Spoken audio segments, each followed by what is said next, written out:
Bwana Yesu asifiwe. Mtazamaji wangu, nataka nikukaribishe katika neno la Mungu, ibada hii ya ajabu. Tunaojifunza jambo kuhusu ujenzi upya wa kuta ya Yerusalemu. Nashukuru Mungu kwamba siku hii Mungu ametujalia neema hiyo. Mbele yako ni mchungaji John Limo kutoka huduma ya World Gospel Missions Kenya. Nataka nikukaribishe twende pamoja katika fundisho hili.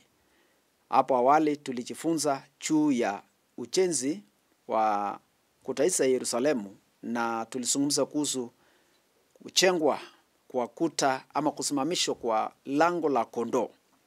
Na leo hii nataka tuangalie kusimamishwa kwa lango la samaki.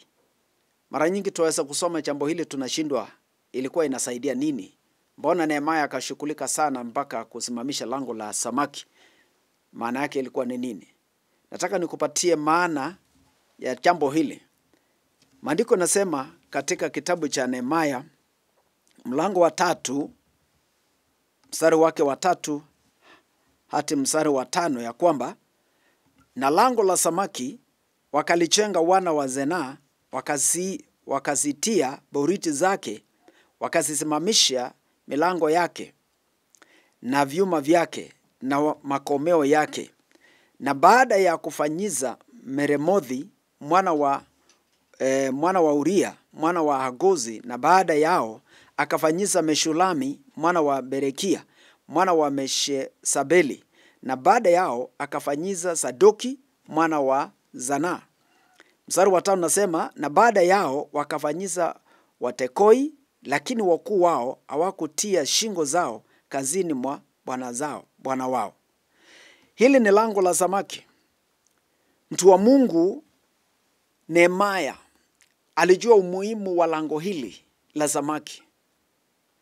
Na kuna maana ya kiroho kwa jambo hili, kama vile tulipata maana ya kiroho kwa lango la kondoo.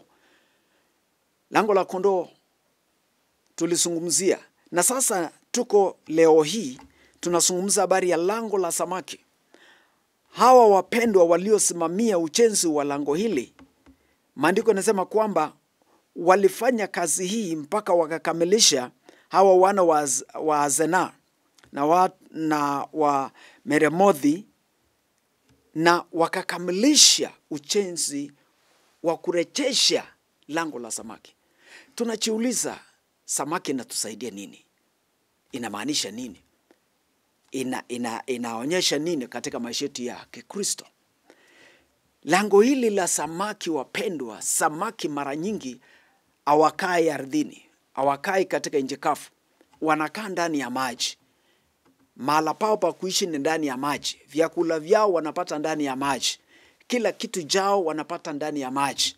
Na hawana miguu ya kutembelea, lakini wanaogelea ndani ya maji.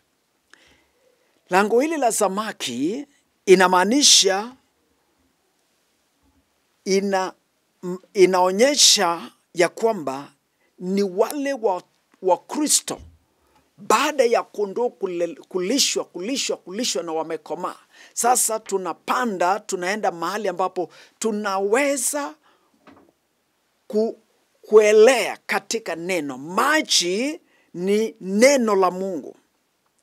Watoto wa Mungu, wakati tumeendelea kulelewa, kulishwa neno kanisani, kufundishwa, kuelimishwa katika mambo ya Mungu, katika maombi, katika ushirika, katika kuketi chini ya mafundisho ya watumishi wa Mungu, tunagrow, tunakuwa, tunakuja, tunafika mahali ambapo sasa hatujitegemei. Mahala pale tulikuwa tunasaidiwa, lakini sasa hapa sisi hatuwezi kujitegemea, hatuendi kwa nguvu zetu. Samaki inamaanisha ni well-fed sheep, people trained, equipped to walk, to do the work of God. Ni watu ambao sasa wanaelea katika neno.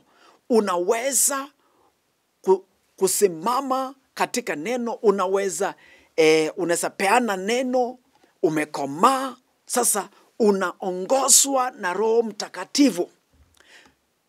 maana ya kuogelea ndani ya maji na kutojisaidia kama vile kondoo anatembea kwa miguu yake, anaweza kimbia, anaweza kula nyasi, lakini sasa anajipeleka kula nyasi, anajipeleka kufanya nini? Lakini sasa samaki uelea ndani ya maji. Hapa inamaanisha kwamba umeanza kuelewa mambo ya kiroho, uwezo wa kiungu umeanza kuonekana maishani mwako. Roho wa Mungu ndiye anayekuongoza, unaelea katika roho. Hautembei tena katika nguvu zako, unatembea katika nguvu za kiungu, unatembea katika uwezo wa Roho Mtakatifu. Una ufahamu ya neno la Mungu, neno linaanza kupeleka wewe. Haufanyi sasa vile akili yako inakuongoza, haufanyi vile unataka, unafanya vile Roho wa Mungu anataka. Na sasa neno la Mungu ambaye ni maji unaogelea ndani. You are no longer led by your mind, by your thoughts. No, unaongozwa na Roho wa Mungu. Na sasa neno la Mungu unaanza kupata ufunuo ya neno la Mungu. Unaanza kuelewa mambo ya kiungu. Neno la Mungu, wapendwa, uwezi elewa kama haujakaa chini kulelewa kama kondoo. Neno la Mungu linakuja ndani mwako, linaanza kufanya mambo, makeuzi, mabadiliko. Ile utu wako wa kwanza, nguvu zako za kibinadamu zinaanza kuondoka. Nguvu zako, uwezo wako, kujitegemea kwako inaanza kupungua. Sasa Roho wa Mungu anaanza kutake over. Unaanza kuelea katika roho, unaanza kufahamu maandiko. Kwa hivyo lango hili ni la muhimu sana, maana inatuonyesha kwamba inahitajika tukomae. Tusikuwa watoto, tusikuwa watoto. Tunaongozwa na Roho wa Mungu, tunaongozwa na neno la Mungu, tuko ndani ya neno, tunaongozwa na Roho wa Mungu. Maana ukiwa ndani ya neno la Mungu, una nafasi ya kusaidiwa na Roho wa Mungu. Unafikiria neno, unawaza neno, unatenda neno, maana umeanza kukomaa, umeanza kula vyakula vilivyokomaa, umeanza kuelewa mambo, kutofautisha mema na mabaya. Maana kondoo atafautishi chochote. Unaweza kuta kondoo amelala barabarani, unaweza kuta aondoke, unaweza kuta ameinama kichwa hata ajui niko wapi. Lakini samaki akisikia sauti anaingia ndani ya maji. Akiona dalili kuna kitu kinatokezea, anajificha ndani ya maji. Wewe wakati utakuwa umeanza kufahamu neno, wakati shetani anajaribu kufikia, unaingia ndani ya neno. Unaanza kusema neno inasema. Neno limeandikwa la ninasema hivi. Unapinga shetani, maana sasa wewe uko ndani ya maji, uko ndani ya neno la Mungu. Unaogelea, haufanyi kwa nguvu zako, ni maji ndio imekutawala, neno limekutawala. Hiyo inahitajika, mtoto wa Mungu, tufikie mahali hapa.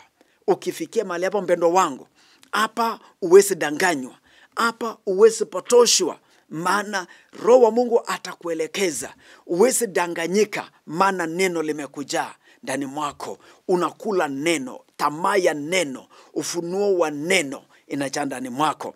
Kwa hivyo nataka nikuombe ya kwamba kula neno, soma neno, fuata neno, ishi ndani ya neno, ili Roho wa Mungu apate mahali pa kukuhudumia. Roho wa Mungu hudumia mtu aliye katika roho, hahudumii mtu aliye katika mwili. Maana roho na mwili hawezi enda njia moja. Lakini wakati neno linajaa ndani mwako, inafanya mtu wako wa ndani kufanya kuwa na connection na Roho wa Mungu. Na hapo ndio mahali ambapo utapata revelations ya neno la Mungu. Unaanza kufahamu neno, unaanza kuelewa maandiko. Macho yako ya ndani inafunguka, masikio yako ya kiroho inafunguka. Unasikia sauti ya Mungu kupitia maandiko. Unaelewa unaposoma maandiko, Roho wa Mungu anaifunua. Inakufanya unakuwa na udhabiti wa imani. Unakuwa mtu dhabiti, si wa kusukuma huko na huko. Maana unaweza kujilinda. Bwana asifiwe sana. Nilisema kondoo hawezi kujilinda. Hawezi hata kujua hatari inatokea wapi, hadi wakati adui anamnaza. Ndio sababu tunapoingia kule katika ule ambao tulijifunza, hiyo ni stage nyingine. Hii ni stage ambayo sasa mtoto wa Mungu macho inafunguka. Akili ya kiroho inaanza kufunguka. Unaweza sasa unaweza kufanya moja mbili. Unaweza shuhudia habari za Yesu, unaweza shuhudia habari ya wokovu wako, unaweza tetea injili, unaweza tetea imani, kwa sababu hapa sasa wewe ni mtu ambaye unaelea katika neno. Kwa hivyo mtoto wa Mungu, ni vizuri sana kukaa katika neno. Soma neno, kula neno, fahamu neno, fuata neno, sema neno, kiri neno. Na hapo ndio mahali ambapo maisha ya kiroho, maisha ya kuomba, kutafuta uso wa Mungu, unaanza sasa kufurahia na kuenjoy katika jina la Bwana. Kwa hivyo ninapoelekea kumaliza fundisho hili, mtu wa Mungu, mtazamaji wangu, naomba uyashike mafundisho hayo. Kuja kwa hii level, usibaki kwa ile level nyingine. Njoo mahali hapa, fikia mahali hapa, omba Mungu akusaidie, na Mungu ni mwaminifu katika jina la Yesu. Nataka niombe pamoja na wewe mtoto wa Mungu kwamba Mungu akupatie spiritual maturity. Usikuwa mtoto miaka yote, usikuwa mtoto akamazi. Komaa katika neno, grow in the spirit, grow in the word, mature in the word of the Lord, na Mungu atakutenda mambo mazuri. Kwa nafasi kama hiyo, soma neno la Mungu, tafakari neno la Mungu, ishi kwa neno la Mungu, tetea imani yako, kwa sababu sasa wewe hauwezi kutisha, sababu uko ndani ya maji, ndani ya neno, ndani ya Roho wa Mungu, katika jina la Bwana. Now, fundisho letu ya leo imekufikisha wapi? Imekusaidia nini? Ninaenda kuomba na wewe. Mungu akutenda mambo mazuri. Mungu akusimamishe katika neno. Kama vile nitangulia kusema kwamba mimi ni mchungaji John Limo kutoka huduma ya World Gospel Missions Kenya. Nataka nikukaribishe, endelea kutazama neno hili ambalo naendelea kukufundisha. Nataka niombe pamoja na wewe. Mungu akutenda mambo mazuri, Mungu akutenda mambo mema siku ya leo. Baba wa mbinguni, asante kwa sababu ya mtazamaji wangu. Naomba neema ya kukro.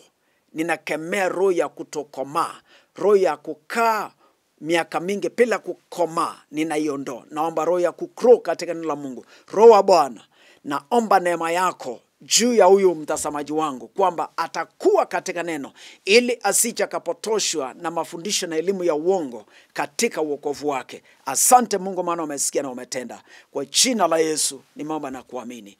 Amen.